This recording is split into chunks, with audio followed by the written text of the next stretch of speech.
no man who has any value can really date or put up with what modern women have become. The more English a Thai girl speaks, the more Western she is and less of a potential wife material she is. Alex, you and I have talked a lot about the dating world, the dissatisfaction with dating in America, and the relative satisfaction we have dating in Thailand. I'm personally much more satisfied dating in Thailand. I was not doing well in America.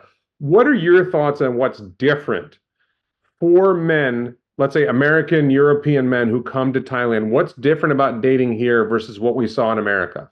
The reason I left America and came to Thailand was essentially I did not see how dating an American woman is going to lead me to, having a life partner.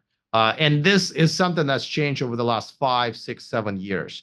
And the reason for that is, the originally well-intentioned movement of feminism has now not only won, which I was rooting for them, they've gone so far that they've now turned the views of women on men and therefore men on women to the point where no man who has any value can really date or put up with what modern women have become as far as having a relationship.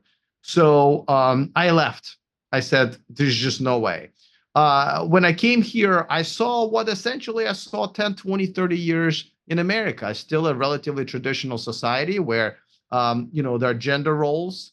Women are not convinced that I don't need no man, which is kind of I think the problem now that women somehow got fooled into thinking they don't need no man. And now there are caveats. Like I don't want to say that you show up here and all these women just going to line up and everything. They're not. There are a lot of different caveats. As a matter of fact, what I've learned in my short 7 months here is that the more English a Thai girl speaks, the more Western she is and less of a potential wife material she is as a result of that. So, and that's why I've been learning Thai so aggressively. I'm still really bad at it. But I believe my future wife, and I don't mind getting married here, where in America, there's no way I would want to get married. I don't think she will speak much English. I just reflect on that. I think you and I have different experiences of dating in America. For me, dating in America was basically because I'm so much older than the women I want to date, and I want to date younger women because I want to have children. And it's really helpful if you want to have children to have a woman under 35. And that's an age gap of more than 20 years. And that's a problem in America. And I don't blame women for not wanting to date me, but the practical reality of my life was I was not getting many dates. I would get maybe one match a week on a dating app. I'd get maybe one first date a month. I'd get maybe 2 or 3 second dates a year. It wasn't good. And I did date a couple. One of the women I dated, I would say, was someone I liked a lot. And then she dumped me. Okay. So when I get to Thailand, there's too many. Yeah. My experience in America would be I swipe right. I'd get one match a week. In Thailand, I'm getting like 5, 10 matches an hour. Well, it's crazy. And now I go from the paradox of not getting any matches at all, and basically no matter how many women I'm interested, I get very few matches, to there's too many.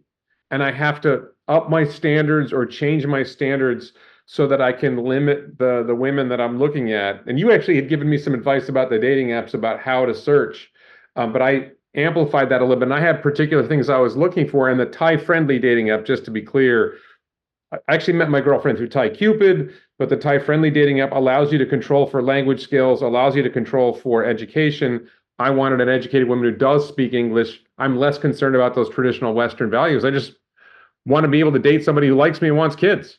That's the app that I've actually recommended to you. And I had to shut that app down because I was getting so many messages that I just could not physically reply to them. Essentially, my experience with dating apps here in Thailand is what a 25-year-old Instagram model gets in Los Angeles, for example, right? It's just too many messages where I just cannot physically reply, or definitely not even have these conversations with them.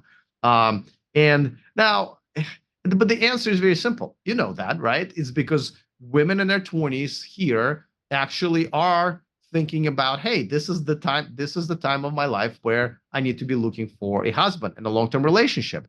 And, if I want someone who can provide for me and my future children, someone who has experience, who has some history of being able to treat women well and understand how a household is run, is mature, educated, well-traveled, and so forth. Well, if I'm 25 years old, it's unlikely that I'm going to find a guy who's 25 years old. Also, I'm probably going to date 10, 15, 20 plus years older than me. And it's very much acceptable because her family wants her to. Her family doesn't want her to date a 25-year-old kid. They want her to date someone who is able to provide for their grandchildren. Where in America, what women do in their 20s essentially is OnlyFans. And a majority of women who are dating in older men are called sugar babies because their requirement is that men pay the money to date them, right? And that became acceptable. And guess who allowed that? That very same dating apps, right? Bumble, Tinder. It used to be when we had like Match.com or whatever. If you were a prostitute trying to offer your services on Match.com, you would be banned because you can solicit sex on dating apps. Now you can put up an ad saying, I'm a sugar baby, which is another word of subscription prostitution. Let's be honest here. And no problem. These dating apps have no problem with that. So, things are very different nowadays. And we are now, me and you are enjoying what we used to enjoy in America 20, 30 years ago in this society that has not degraded as American society has. Yeah, I want to be clear about what you're saying. That point about bringing value to her life and the grandchildren and how her parents want her to marry someone or find someone who's going to provide for her and her family. The perspective that I've developed, and I understand that, I think from talking to you, but also from talking to some other friends, is that, and actually from seeing it, I dated a woman, I went over to her apartment, I saw where she lived. It was like my ballpark guess is she was paying $100 a month for an apartment that did not even have a refrigerator, did have an air conditioner. Some of them don't even have air conditioners. She's working 7 days a week to be able to afford to pay for this place, plus probably send some money home to her family. She, has a significant commute. And if a woman like that ends up partnering with somebody like me, I'm probably going to have a $500 to $700 a month place to live. That's going to have a rooftop infinity pool and, a gym. And she's not going to have a job because I'm paying the rent. And so her quality of life goes up because she doesn't have to work crazy hours. Maybe she chooses to work, but she works a lot less, or maybe she doesn't work at all. And her children will have a much higher quality of life than if she partners with some 25-year-old who doesn't really make a significant amount of money. So it's not, I would say this is not prostitution. This is like, look, this guy's going to provide for me and my children and give my family's future a better future. Well, no. So I'm talking about sugar babies, right? I'm talking about sugar babies in America. There are some here, very, very few, but in America, the majority of young women who want to date older men are sugar babies. And that's where they literally require, not for you to provide for them. You literally have to either make their car payments or give them allowance per month. You literally have to, it's an arrangement where you pay them money one way or another just for them to date you. There's nothing to do with what we're experiencing here in Thailand. As a matter of fact, I wish women here were, considered my income at a higher priority. As a matter of fact, a lot of times I think they don't care about money whatsoever. Almost unfortunately. But I was talking about sugar babies in America, and like I said, dating apps now gladly allow that. Now we have OnlyFans on top of that.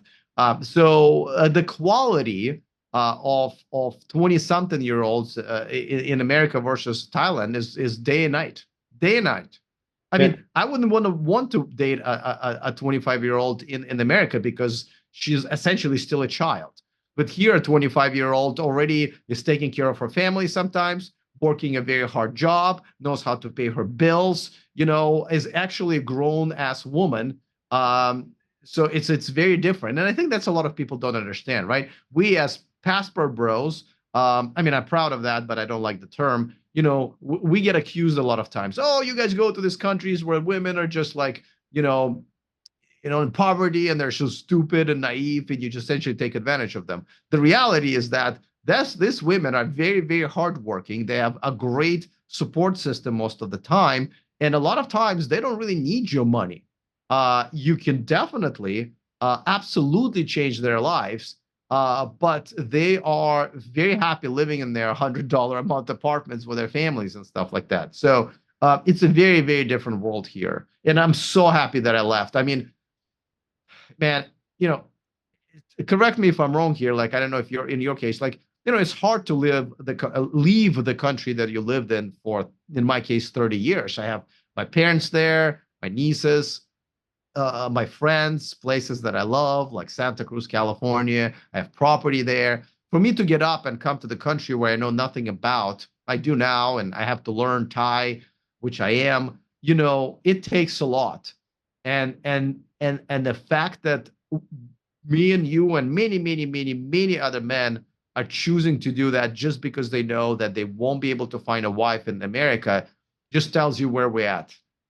Yeah, I just want to clarify something. So first of all, my dating, I would date a 25-year-old, but my girlfriend is 35, and she is educated. She does live with her mother, and I wanted, the point I was making is someone could look at some of the relationships that men have with women here in Thailand, and there is prostitution on some of these dating apps, but it's more overt and it's not sugar baby. It's literally like, I'm looking for a customer is the message that you will get. Yeah. Yeah. And where it will say on their profile that they're a freelancer, which is a euphemism for prostitute. Yeah. So there certainly is prostitution in Thailand. And there are men who take advantage of that, for lack of a better term. There are men who do bring the prostitution. Which is fine, but the dating apps shouldn't be allowing that. They haven't used to. I mean, we're talking about what's changed, right? Well, that's one of many things have changed. Dating apps used to not allow hookers on dating apps because that's not dating. Yeah. By the way, nothing against hookers. I'm glad they're here. That's great. That's actually adds to value of the dating here, and I can explain later why. But dating apps should not allow prostitution on dating apps because it's not dating. That's very simple, and now they do. Yeah. No, and to be clear, the Thai dating apps do allow it as well. Yeah, no, that's what I'm saying. No, like, listen, they're all across the board. But like, I use like Bumble, and a lot of people use Tinder. These are still American dating apps that have their policies equal in all countries, right? Yeah. So I think one of the things that you wanted to talk about was the extent to which men are responsible for the situation we face today. That there's a perception when you watch these channels. Actually, before we get to that, I just wanted to hit on this point. This is something where I think you and I might disagree, or I'm not sure where you stand on this. There's a genre of channels in social media. I think it's highlighted by a channel called Whatever. There's the Andrew Tates of the world. There's this guy, Rich Cooper, on a channel called Entrepreneurs in Cars. Fresh and Fit is probably my most favorite. Fresh and Fit. And there's this line that I've heard them say multiple times where they'll ask a woman, there's this concept of what do you bring to the table in a relationship? And a woman will say, well, I'm educated, I'm intelligent, I'm competent, whatever. And there's this guy who says, well, we don't care about your competence. And I don't agree with that statement. I would rather have a competent woman by my side. There's a point about the value that a woman can bring to a relationship that's different. I personally like to cook. I cooked for my girlfriend. I finished cooking. We were eating. She just went to the kitchen and cleaned the dishes just like that. Like, she knew I didn't like cleaning dishes. She just cleaned the dishes. Didn't think it was a big deal. But when you are, Elon Musk has a saying, we are always wrong. We should strive to be less wrong. We're not always right. And if you have a woman who's by your side, who you involve in your life, every once in a while, if she's confident and she's not completely submissive, she's going to tell you when she thinks you're wrong about something. Some men don't want a woman to do that, but sometimes we are wrong. And if she thinks we might be wrong, that's worth investigating. Maybe I am wrong. And I think there's value that a woman brings if she raises questions in an appropriate way. And there's the other situation, which is being older like I am, having seen other men go through this. There's a moment when you get sick and you're taken to a hospital. And you, at that moment, I want a educated, competent, assertive partner who's going to step up and support me and make sure they understand what's going on in the medical situation. And when the doctors say, we don't think he's going to make it, we're going to pull the plug, I want her to say, no, no, no, no, no. Don't pull the plug on him. I need him. I want him. And, explain this to me. And if you don't have a competent partner, she's not going to be able to protect your interests. And she's not going to be able to protect your children when your children are facing a challenge. So a competent and assertive woman can be a major advantage in a lot of situations. So that's a key point. And I wanted to get your reaction to what I just said. Right. So I think competent is a bit too vague. Maybe can you define it a little bit? Because I mean, we've talked about this in private, right? I think you define it more of like an educated woman, someone who has a master's or a PhD, where I would define it as someone who sort of more of a street smart. But what's your definition? Well, no, I mean, the point is that it depends on the circumstance, right? So if you have a medical issue, a woman who can understand medical topics, right? If it's I'm making a career decision and I want to talk to my partner about my career decision, or I'm starting up a business and I want to talk to my partner about what I'm doing with my business, a woman who has some level of education and experience in dealing in the business world is going to be a useful person as a sounding board to talk about what I'm doing. And if she thinks I might be making a mistake, I might want to think about that. And then there's also the submissive part. If you want a woman who's submissive to you, there's a danger that she's going to be submissive to others as well. I want a woman who's confident enough to disagree with me when she thinks I'm wrong. And that woman is also going to be able to disagreeing with somebody else who's maybe a threat to my family, myself, or my kids.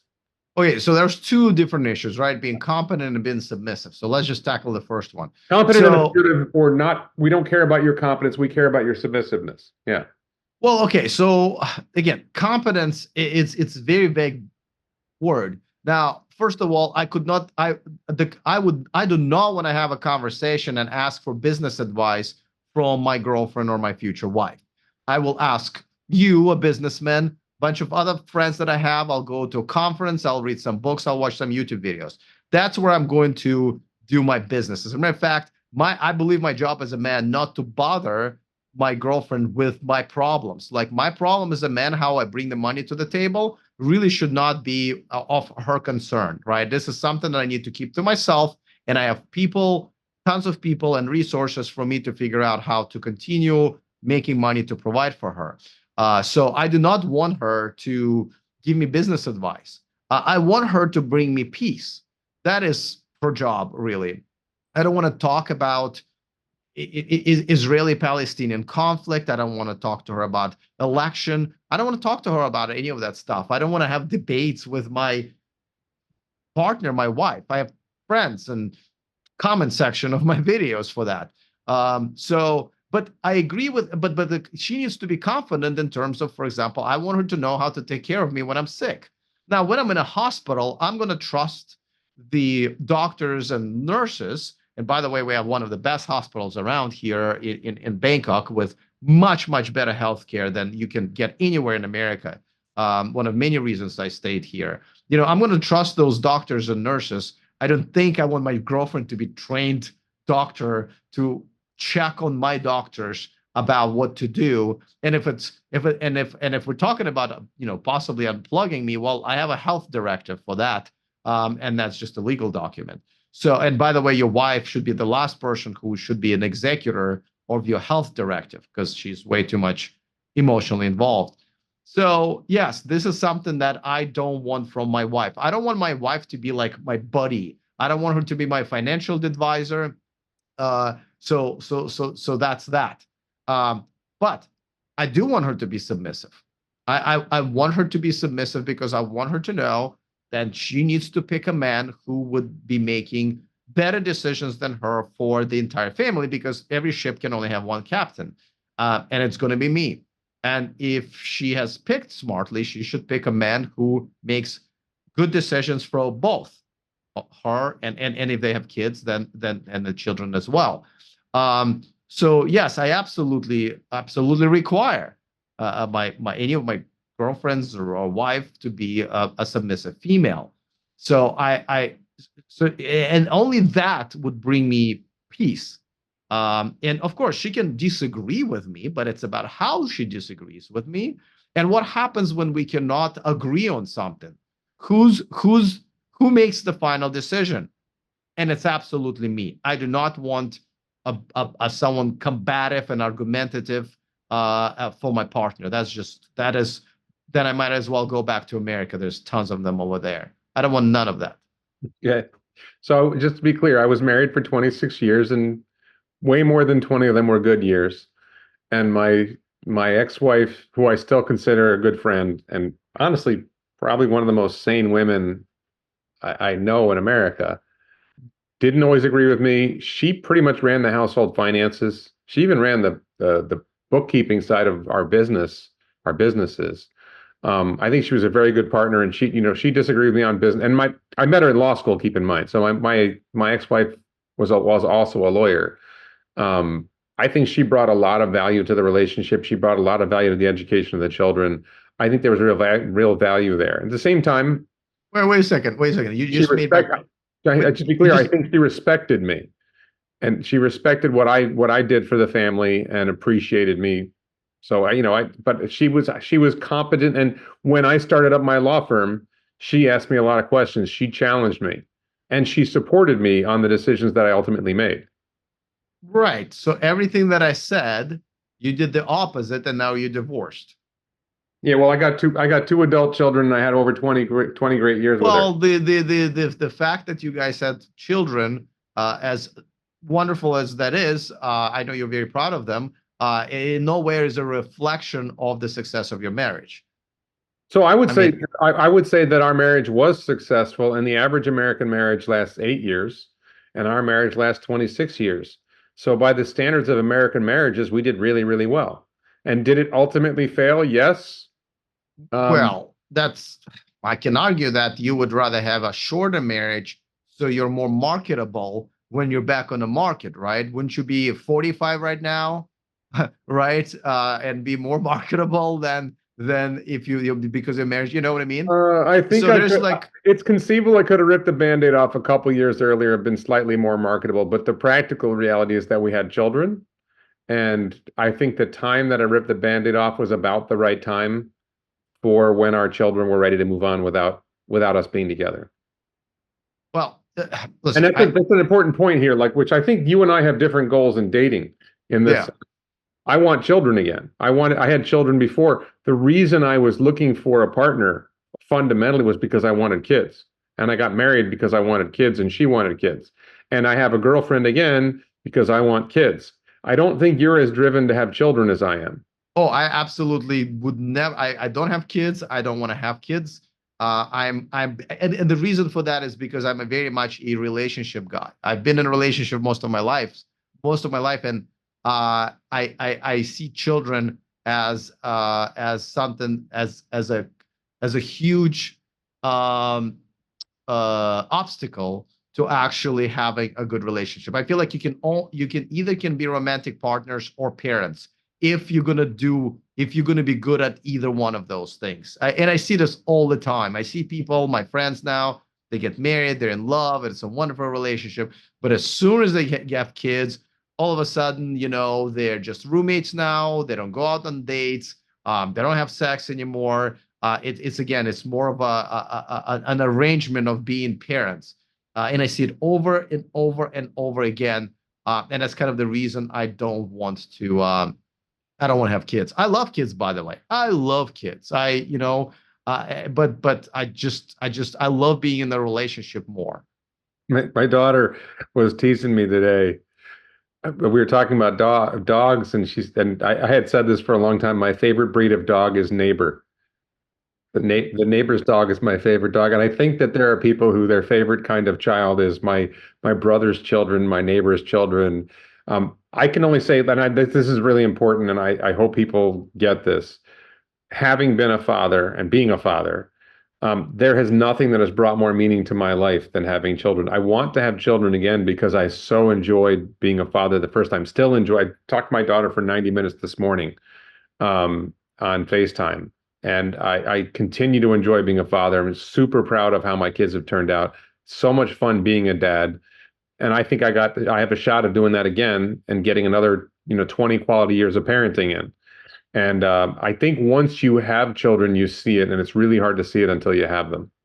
And I support you because someone has to pay into my social security fund once I am, much older, and so I appreciate it. And I actually, and it's not a joke. I really do appreciate people having children because essentially they will be paying my social security. So and your social security, and I think that's great. But at the end of the day, listen, we all have different goals for the relationships, but unfortunately, I don't see that happening in the Western countries, and I think things are going to get worse and worse and worse. And I know those red pill, like podcasts, like whatever, and Fresh and Fit, and I think they're extreme in some ways. However, the reason I support them, even though they say things that I don't always agree with, is because there are very few sort of pro men organizations or sources that actually talk about issues that men are having. I believe men essentially are second-class citizens in America and the Western countries at this point. I know it's very dramatic, but honestly, it's true.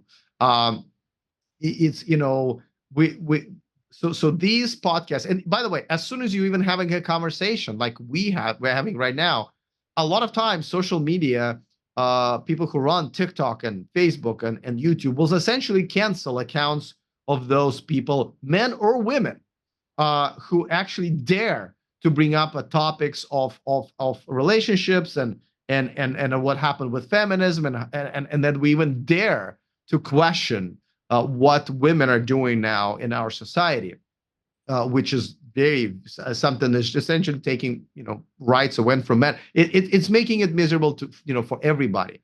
But at the end of the day, these are people who do need to bring more awareness and a voice, because I think majority of men in America are not even aware of what's going on.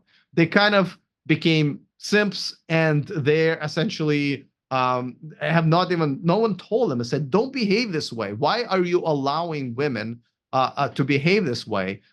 Stop that. Stop allowing this. What you permit, you promote. And look what's been happening. No one's happy, by the way. No, women are not happy with what's happening either because of what happened to men. Women, majority of them, don't really want simps. They made men into simps, and now they don't want them. And that's one of many reasons I left. It's impossible to date in the Western countries. Yeah, I think I think people may not understand what you mean, and I think you said it. I'm not sure if you said it in this conversation. There's a tendency that I think there's this concept that women want attention and simps give women attention that they haven't earned. And it may be giving them money, maybe buying them a drink, whatever it is. But I think in particular, there's this thing where a lot of women have Instagram accounts and they want you to follow their Instagram account. And I personally do not follow. I generally do not follow women. Any woman who's like posting what I would call thirst trap pictures of themselves in bikinis or whatever it is, I'm not following them on Instagram. I'm not following them on the X platform. I'm not following them on Facebook. You shouldn't follow them in real life either. The first thing I look at is when I meet a girl on a dating app or in the real life, I ask them for the Instagram and I look what's going on in their Instagram, and it tells you a lot. And if they don't have Instagram, whew, marriage material right away. Yeah, so I mean, a really good example of what you're saying is like if a woman posts a picture of herself on a yacht and it's not her yacht, well, what did she do to get on the yacht?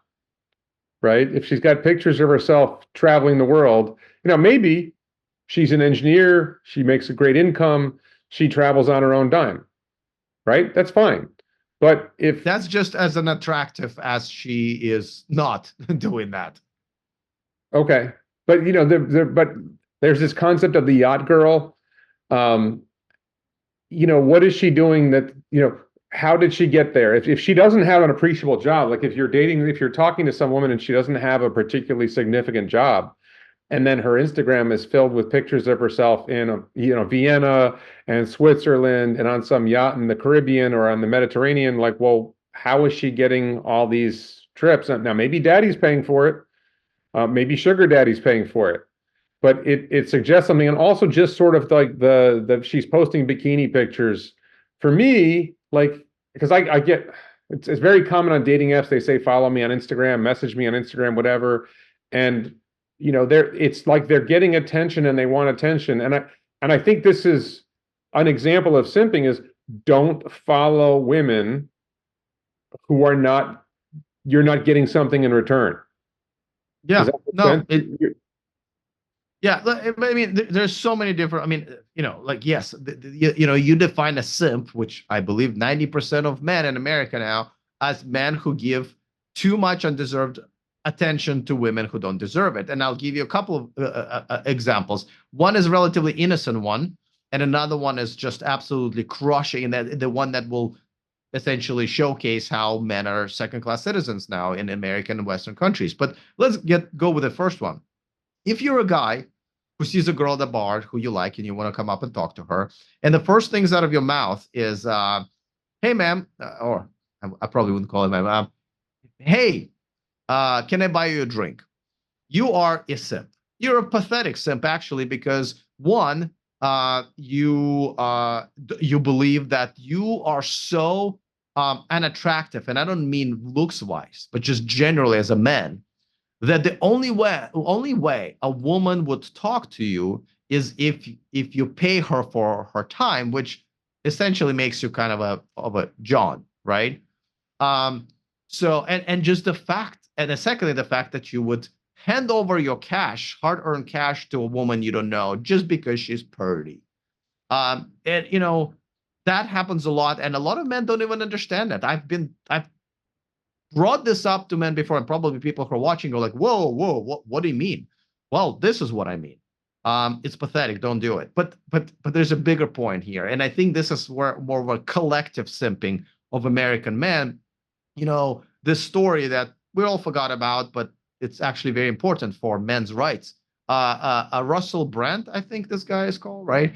I think he's a fucking idiot and a piece of shit. But just because of stuff that he says. Now, recently, he got accused of, and I can't even say this here Mistreating because women. mistreating. Let's go with mistreating women, because we know what happens when we talk about this. With an open language, somehow we get canceled. But mistreating women, right? He got accused of it, and I don't know if he did it or not, because there is no evidence. There's no evidence of him mistreating women.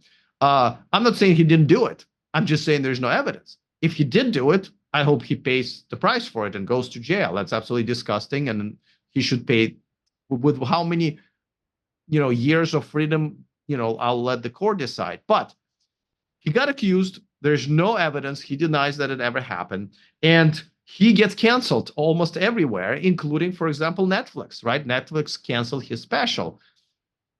Now, if you're a man, this essentially tells you that companies like Netflix tell you, hey, you should lose your income, and you're essentially, you should be absolutely destroyed. Your life should be destroyed if you get accused by a woman of something that you didn't do, even if there are no evidence. If men in America wouldn't be simps, and if they cared about their rights and what they are in a society, all men should have canceled their subscription to Netflix, right? Because Netflix, if the roles were reversed, and they have been, women go 100% after those companies who essentially put their sort of value and rights in danger, right? But men don't do that. And so if you have Netflix and a penis, you're a simp, because you should have absolutely canceled the brand of Netflix that is essentially just made you even more susceptible of losing your income and being canceled in case if somebody decides to accuse you, not anybody, but a woman decides to accuse you of something you didn't do, and the evidence do no longer matter. So there's two types of simping, and really in reality, it's everything in between. Yeah, I just think the big one is giving attention. I don't understand why. I don't fully get why women are motivated to get attention. And I want to stress something. Really? I want to stress something here, which is there's this concept on these channels of like women have their hoe phase in their 20s, or there's all these women around OnlyFans. And my impression is the vast majority of women do not actually have a hoe phase and are not actually on OnlyFans. There is a much larger percentage than there was doing things like that. But still, the vast majority of women are not doing either of those things. There's a lot of women who are not having sex on a regular basis as well. I think there's some sort of mismatch in society, but one of the fundamental issues is, I may be guilty of this with my own children. Young women are told they're entitled to their prince, and these standards were created of they want a man who's 6 feet tall, they want a man who has six-pack abs, they want a man who has a six-figure income. And this is one of the things that the Fresh and Fit podcast or whatever will point out is what they want, and often they'll want 6'2" or something like that. When you break down what they say they want, it's like, well, that's less than 1% of men, and 80% of you women say that's what you want. So, there's a certain small subset of men who get a lot of attention from women, and then there's this huge body of men who are valuable, who have struggled to get any attention from women at all. So I meet a lot of the standards, but I'm too old. Right. So I think I bring a lot of value to a relationship, but I struggle to get attention from women in America. I come to Thailand and now I have too much attention. But let me go back to that point. For some reason, women want you to follow, some women want you to follow them on Instagram. They want you to pay attention to them. They want you to buy them a drink at a bar, and that there's some sort of feeling that they get out of men paying them, the simps paying them attention. And it could be even, I would say, worse than that. A woman says, "Hey, can you come help me move?" Right? A woman is asking a man to help her move her shit from apartment A to her new apartment. Or a lot of Western women come here and ask us to show them around Bangkok. And my question is, are you going to sleep with me? Oh, no. And they're like, how dare you? I didn't know you're the kind of guy. I said, so you just wanted a free tour guide, like just from a stranger? That's the same thing. Right. But so what, I don't understand why the women want, like, I would think women would want a partner. They would want a man to partner with, to have children and build a family together. And it seems like women lost interest in that, finding a partner to have a family with. And for some reason, they're now interested in attention. I'm not saying it's not true. I'm just saying I don't understand what exactly is going on there. Well, first of all, let's just once again, when the reason women ask men to move for free or give them, a tour of Bangkok for free with absolutely no intention of giving what men want, is because there's tons of simps who are actually doing it, right? Well, so like there was a girl who just asked me a few weeks ago that, can I show her around? And when I told her that, no, she was quite disgusted with me because how dare am I? But you know why she asked? Because a bunch of simps have said yes before and probably said to her again. So this bunch of guys who are hoping that she's going to give them some, but she's not, and they're putting all of this attention and effort and probably paying for her meals all over Bangkok, just in tiny little hope of it. And again, it's pathetic because it tells me that these men think that their value is so little, right, that they have to do all of that. Now, as far as attention is concerned, listen, women love attention. Everybody loves attention, but especially women love attention, and I understand that. The problem is not with that. The problem is that in those men who give them undeserved attention, right? It's a marketplace. And so if a girl has a dating app or an Instagram, there's this million simps giving them attention. You know how many guys are essentially, by the way, have you noticed that some dating apps have girls' Venmo accounts?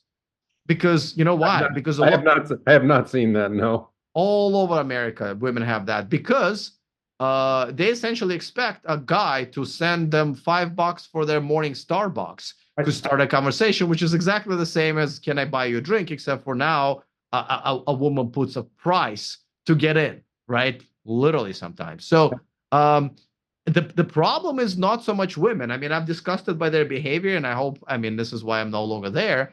But the bigger problem is men who are simping for them. And that at some point we need to change as men, which I never understood. I mean, think about it. Like even look at the laws that we have, right? With this Russell Brand case, why don't we? I mean, we as men still have a better representation, right? In almost all governments, whether it's city government all the way to federal government. How we still have laws that are specifically targeting men, that are simply anti-men. For example, alimony is an anti-man law that somehow no man is pushing their representatives to change. We care about, what do you think about trans people? We care about, what your stand on abortion is. The issues that are not essentially going to matter to most of us ever, right? But the issues that really are, like alimony, for example, we don't even ask for our representatives to have a stand on it. What about the law that I think we absolutely need to pass if we don't want to be second-class citizens, is if a woman or anybody accuses you of essentially mistreating them, and we know what we really mean by that, and they're doing it knowing there is no evidence and it's not true, those women should be prosecuted for essentially trying to ruin someone's life and send them to jail for 10 years sometimes, or more than that, right? So if whoever accused of Russell Brand, it turns out to be that there's not enough evidence, or she lied, well, she should go to jail for trying to ruin his life. So, and I think Netflix should go bankrupt. Guess who's in charge of all of that? Men. And I really shouldn't be pointing here. I should be pointing all the way over there where America is. And that's a problem. Men in America are now pathetic. It's disgusts me talking to a lot of American and European men here who are just and until that changes, honestly, this is going to continue. Luckily, you and I can get away from all of that bullshit and be here with traditional women and values, and on top of that, great healthcare and low crime rates. But let them deal with it. Let them deal with it. Let them demand and act like they want to once again be equal to women. Because right now, men are not equal to women in America. Yeah, I just wanted to. There's one thing a couple of things you said that struck a chord with me. There was when I was dating in Miami, and I don't mind paying for a meal on a first date. Let's go out and have dinner and have a nice dinner on a first date. But I would propose to a woman in Miami I met on a dating app. Let's go to this place. And it was a sushi place that I had been wanting to go to, an actual Japanese sushi chef. And it would have cost me like 50, 60 bucks for dinner. And two different women, maybe three, would respond with, well, I'd really like to go here. And they would point to some restaurant that it's going to end up costing me like 500 bucks for dinner for the two of us. And I'm like, I'm offering to take you to this nice restaurant, and you've like suggested I spend time, and I said no, right? To me, that was like a deal breaker. Like I was, to be clear, I was choosing a restaurant I wanted to go to because I wanted to experience that restaurant. I can understand the argument I shouldn't be buying them dinner at all. That's simping. You don't simp, my friend. This is simping. I can understand. Never take a girl out on a date for dinner. It should always be coffee, where the amount of money you're going to spend, which you should always pay. You should absolutely pay. But that should not be more than $5 on their cup of coffee, because that's essentially insignificant. Right. No, I did change my behavior to where my rule, at least in Thailand, has been first dates coffee or ice cream. I'll do ice cream if a woman doesn't drink coffee. Yeah, that's fine. Creamery. And my take on that, by the way, is I set up the first date so it's not at a time when somebody would be expecting after the date we're going back to somebody's place to have sex. So the woman, I'm not paying for anything, and there's no obvious expectation that if we have dinner and drinks, what typically happens after dinner and drinks. I'm not saying it can't happen on the first date, but it's not implied. There's no suggestion of it. And so a woman might feel safer knowing we're just talking, right? This is just getting to know each other better. What do you mean safer? I already have a problem with what you're probably just about to say. What do you mean women feel safer? I think that some women may feel pressured into having sex on a first date, and they may not want to feel pressured into having sex on a first date. Well, then don't take dinner dates. You know what I mean? And don't, I mean, it's really that simple. I don't think women have a problem saying no nowadays. You know, No, what I I'm think, talking about Asian women. oh yeah, yeah, no, here it's completely different. Here's it's completely different. And you know, that's it's day and night. And it's just so hard to really explain to I wish I could just take become a tour guide for American men, and it would be mandatory that they come here and see what real women actually should be like. You know, family oriented. You know, a soft spoken, non-argumentative, without sleeve and chest tattoos and thigh tattoos or neck tattoos. You know, it's feminine. You know, that's just all those things are just gone from somehow America. You know, in America, I remember a lot of women told me right up front that, like, for example, oh, I'm not dressing up for the first date, or I'm not wearing heels for the first date. And the reason they would say that is because they didn't want to put any effort into it, and they know that many men are okay with that. I was one of the few men, or if not the only man in their dating life that would say, "Oh, you're not wearing heels? We're not going out for a date then." Period. And I still do the same thing here in Thailand. You don't want to put an effort in the first date, but you want dinner? Get out. And it's not just Thailand, it's Vietnam, it's the Philippines, Laos, Cambodia. There's a bunch of countries in Southeast Asia and other And parts in of South American and Africa, those, by the way, the countries that also have traditional women, and many men go there as well, right? I mean, there's a reason why I specifically picked Southeast Asia, but you know, Africa was on my list, some of the countries, but not South America because of the crime rates are a little bit above my comfort zone. Well, one of my friends in America, in Florida, he was going to Colombia. Yeah, Uh, a he lot was, of guys go there. he was using Amazing women also. Traditional values, gender rolled, soft spoken, you know, feminine. It's a paradise. yeah. So I would say, you know, and I'm sorry, one other detail I wanted to mention, just because I think it's funny, is we use this term passport bro, and I've had a couple of conversations with women here in Thailand. There's this thing where Western women in Thailand, like I almost wonder, like, why are they here? Because they don't want to date Asian men, and Western men who are here don't want to date Western women. No, I have not met a single Western man, though I have kind of, first of all, people said, well, don't date expat women. And I was like, well, but you know, like in America, I dated mainly black women, and you know, so I've tried, and within few months, I realized, oh my God, that's right. Yeah, it's expat women are more extra delulu, as they call it, that actually where they come from, even though they can see what they need to be like to actually get a man. I don't know a single man here who would take an expat Western woman here seriously, and I don't know a single couple that's like two Westerners who are together who met already in Thailand. Usually they already, if they're married or whatever, they come together. But I don't know any sane man that has any value here in Thailand that would be stupid enough to actually date a Western woman. Right. Yeah. So I'm not saying it's what you and I are doing, but there's well, I've heard from a lot of Western men who are so-called passport bros, whatever, that they're dating women in Thailand. They have a girlfriend, let's say. And I know I don't think this is what you're doing. This is not what I'm doing, but they have a girlfriend. They give her an allowance. They give her some money to send home to her family. And this may be Those like, are simps. Those are simps. well, Don't do it. well, they're happy with their relationship, just to be clear. That's not a relationship, though. That's a subscription prostitution. Hang on. Well, you can call it what you want to call it. I'm just saying that I've seen men who are happy, and this could be marriage, and they're giving the woman an allowance, and they're giving her money to send home to her family. But the point I'm getting at is, I talked to these Western women, a couple of Western women at some events, and I said, you know, you could be a passport cis. Find a young Thai guy, give him an allowance, give him some extra money to send home to his family. He'll have sex with you as much as you want. And strangely, these Western women don't find that attractive because they don't want to date Asian men. They want to date Western men, and Western men here don't want to date them. And I'm actually Thai men don't want to date them either. Well, if they got paid, they might.